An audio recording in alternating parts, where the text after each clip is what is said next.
আশা করি তোমরা খুব ভালো আছো। তো আজকে কলেজ স্কোয়ারে চলে এলাম কলেজ স্কোয়ারের প্রস্তুতি দেখাতে।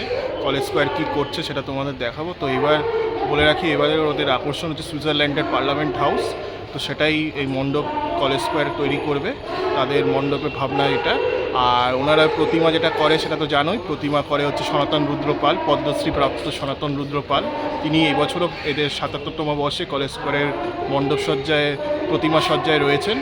তো দেখো, চলো এবার ভিডিওটা দেখাই কেমন হচ্ছে প্যান্ডেলটা, প্রস্তুতিটাই দেখাবো কীভাবে আস্তে আস্তে সেজে উঠছে কলেজ স্কোয়ার, সেটাই তোমাদের দেখানোর চেষ্টা করবো। চলো তার ভিডিওটা শুরু করা। আলোর বিনু বাজলো তোমার, আলোর বিনু। যেটা হচ্ছে তোমার ওই দাদারা বলেছে 125 ফুটের উপরে রয়েছে, আর এখন যা দেখা যাচ্ছে 60-70 ফুট মতো হয়েছে, আর একটু বাড়বে। কিন্তু এই প্রতিচ্ছবিটা মানে প্যান্ডেলের যে প্রতিচ্ছবিটা এই জলে পড়েছে, বেশ সুন্দর লাগছে দেখতে, অসামান্য একটা সৃষ্টি দেখা যাচ্ছে। তো আর যখন মানে পুরো প্যান্ডেল তৈরি হয়ে যাবে তখন তো আরও দেখতে ব্যাপক লাগবে। এটা ইনিশিয়াল পর্যায়ে মানে ইনস্টলেশনও কাজ হয়নি, সেই জায়গা থেকে এতটা সুন্দর লাগছে। আর পুরো প্যান্ডেল যখন কমপ্লিট হয়ে যাবে তখন তো অনবদ্য দেখতে লাগবে, তো বলাই যায়। কলেজ স্কোয়ারের একটা বিশেষত্ব হচ্ছে সন্ধেবেলা তোমরা যদি আসো তাহলে খুব সুন্দর লাগবে। এই জলের প্রতিচ্ছবিতে যখন আলোর মানে আলো মালাগুলো সেজে উঠবে তখন বেশ সুন্দর লাগবে, যখন আলোকসজ্জাগুলো সেজে উঠবে চন্দননগরে, তো বেশ সুন্দর লাগবে এই সুইমিং পুলে যখন সেজে উঠবে। আর এই সামনে যখন প্যান্ডেলের লাইটিং দেওয়া হবে তখন তো আরও ব্যাপক লাগবে। হচ্ছে একদম সেই সুইমিং পুল কলেজ স্কোয়ারে, যেখানে চন্দননগরের সেই আলোকসজ্জা থাকে। তো এখানে তোমার পুরো সেজে উঠবে আস্তে আস্তে। আর এই সামনে দেখছো তোমরা এই মণ্ডপটা রয়েছে, আর এটা হচ্ছে কলেজ স্কোয়ারের পুরো পুকুরটা, যেখানে চন্দননগরের সবচেয়ে বড় এক আলোকসজ্জা থাকে। এবং এই পুকুরে যখন এই আলোকসজ্জাটা পড়ে বেশ অনবদ্য একটা সৃষ্টি হয়, সেটা তোমরা জানো নিশ্চয়ই। এত প্রতিচ্ছবিটা খুব সুন্দর হয় এই আলোর মালায়, যখন চন্দননগরের আলোর মালায় যখন কলেজ স্কোয়ার সেজে উঠে তখন প্রতিচ্ছবিটা বেশ সুন্দর হয়।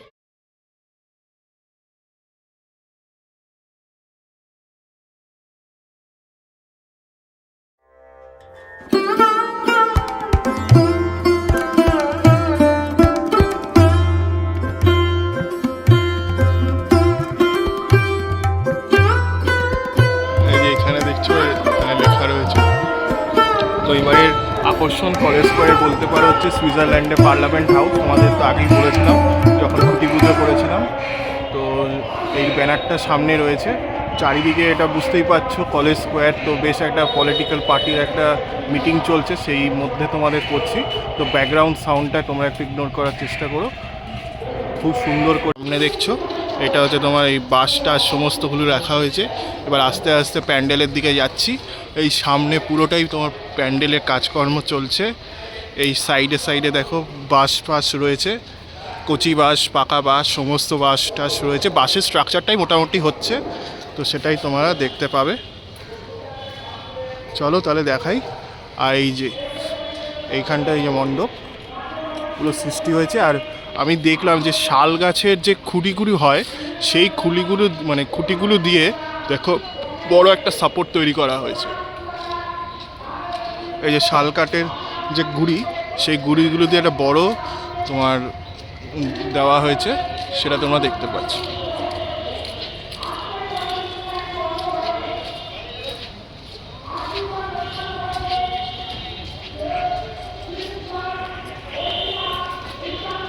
এইখানে পুরো তোমার মা বসবে, এটা বেদি, পুজোর বেদি, সেটা তোমরা দেখতে পাচ্ছ।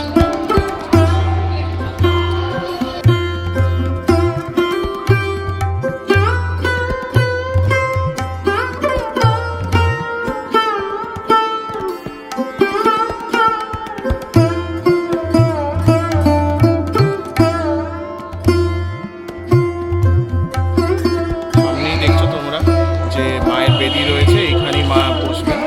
আর এই চারিপাশে প্যান্ডেলের কাজ চলছে, তো খুব সুন্দর করে প্যান্ডেলটা হচ্ছে। আর এবারে আকর্ষণ তো তোমরা জানোই সুইজারল্যান্ডের পার্লামেন্ট হাউস, সেটাই এনারা তৈরি করছেন।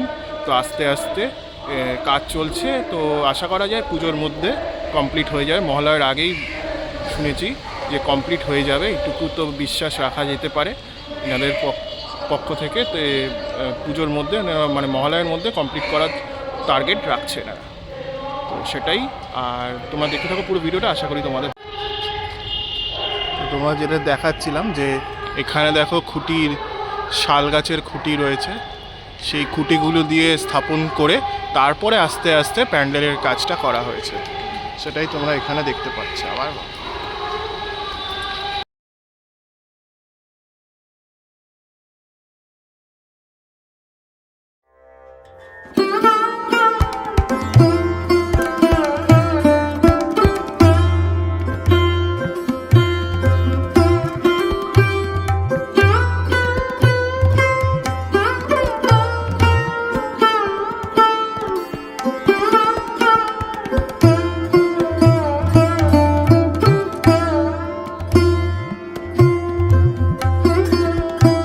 বলে রাখি, এখানে হচ্ছে মা বসবে।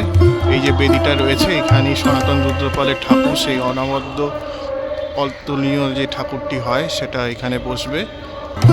আর এই প্যান্ডেলের কাজ চলছে পুরোটাই খুব সুন্দর করে, চারিপাশে তোমরা কাজ চলছে। আর এখানে দেখো বাঁশ রাখা হয়েছে।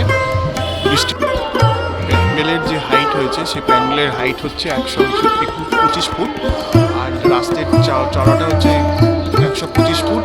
আর তোমাদের প্যান্ডেলে প্লাইয়ের কাজ থাকবে, বাটামের কাজ থাকবে, কিন্তু কোনো কাচের কাজ এই আপাতত থাকছে না, এইটুকু আমি শুনতে পেলাম, তো সেটা তোমাদের জানিয়ে দিলাম।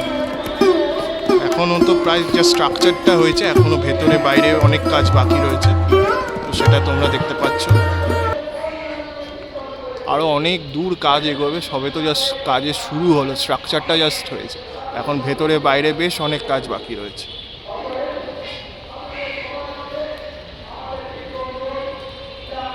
বন্ধুরা, আমি সিদ্ধার্থ, তো আজকের জন্য এইটুকুই রাখছি। পরবর্তী ব্লগে আবার দেখা হবে। তো তোমাদের কলেজ স্কোয়ারে পুরো কী করছে না করছে, কিভাবে ওনারা কাজ তৈরি করছেন, প্রস্তুতিটা দেখালাম। আশা করি তোমাদের ভালো লেগেছে। তো আজকের জন্য এইটুকুই রাখছি, পরবর্তী ব্লগে আবার দেখা হচ্ছে। চলো, আজকের জন্য